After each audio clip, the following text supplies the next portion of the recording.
$90 for a controller for a console that only plays N64 games? 90 freaking dollars? In this economy? This is the most expensive controller I've ever purchased. And it's for playing games that are nearly 30 years old.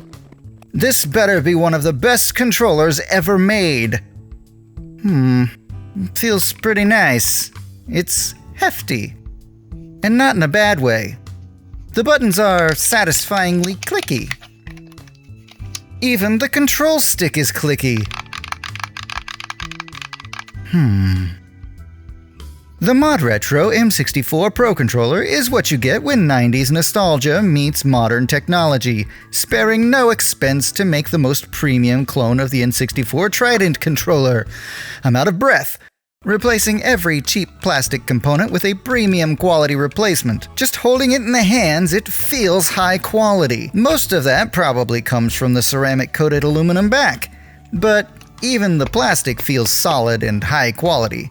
It doesn't flex or bend like the original N64 controllers would.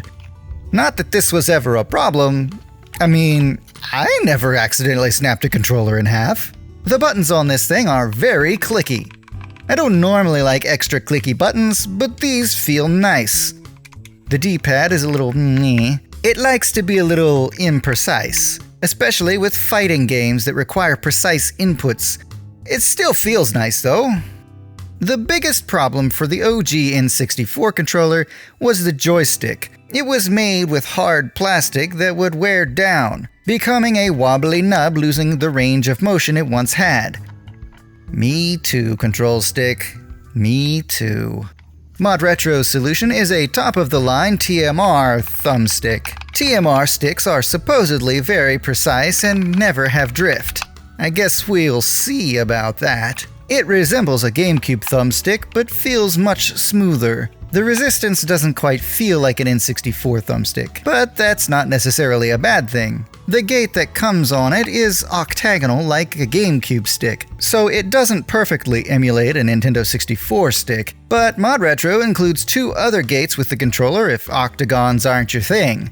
I personally am fine with it, so I haven't bothered swapping it out.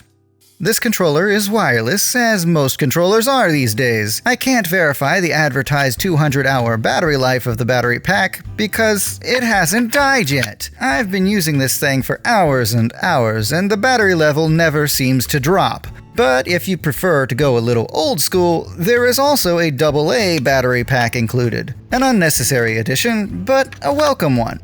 But if you really want to go old school, a wired option is also included. And the wired option allows you to connect to original N64 hardware. Nice.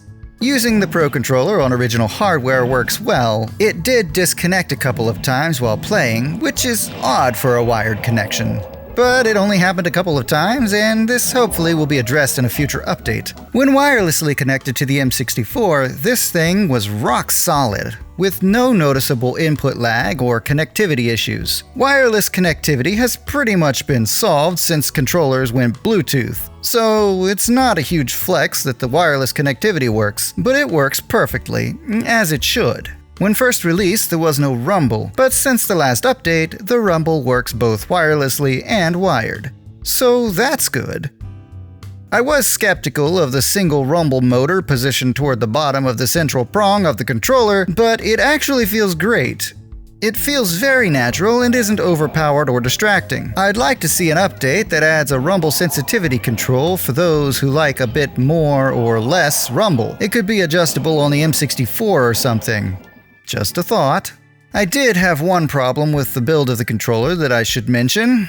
I was playing a game, just normal stuff, and I feel something fall off the back of the controller and hit my hand. Upon inspecting the controller, I noticed that a screw was missing. I found it on the floor and put it back without an issue, but I'm pretty sure the screws aren't supposed to do that. Apparently, it wasn't screwed in all the way when it was assembled. Not a huge deal, but if I hadn't noticed it fall out or wasn't able to find it, that would have been a problem. So heed my warning. There is a possibility you could have a screw loose like me.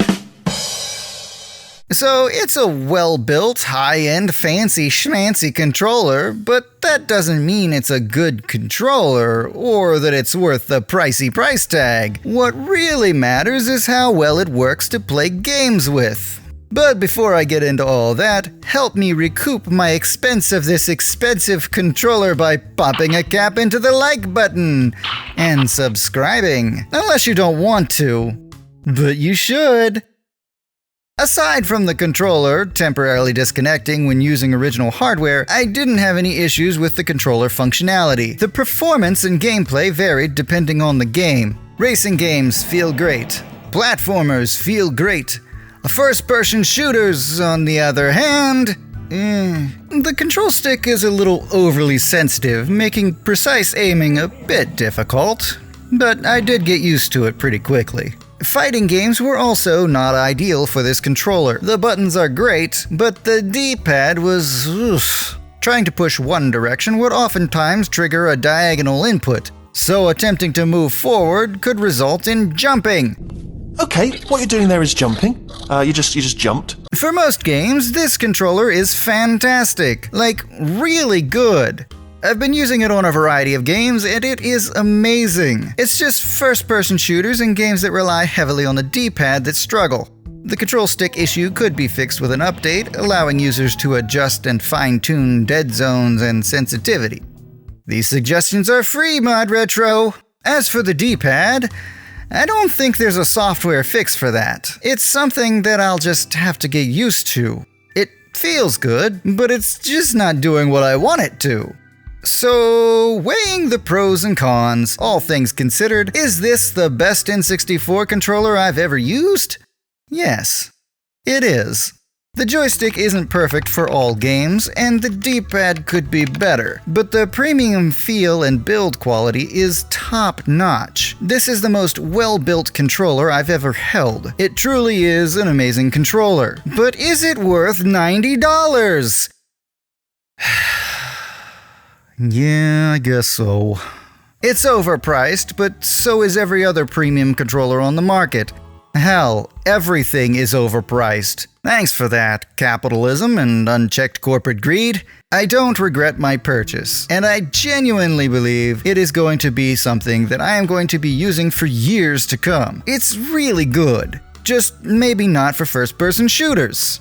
Now I just need them to give the GameCube controller the same treatment. That would be controller perfection. And that's the ModRetro M64 Pro Controller. It's expensive, but it's worth it. And that's all I got for this one. Thanks for watching, good luck on all the things, and I'll see you later. Bye. Even the control, it resembles a GameCube stump. Perfectly emulate so it doesn't perfectly emulate. Pick apart! I can't verify the advertised 200 battery wow. Wireless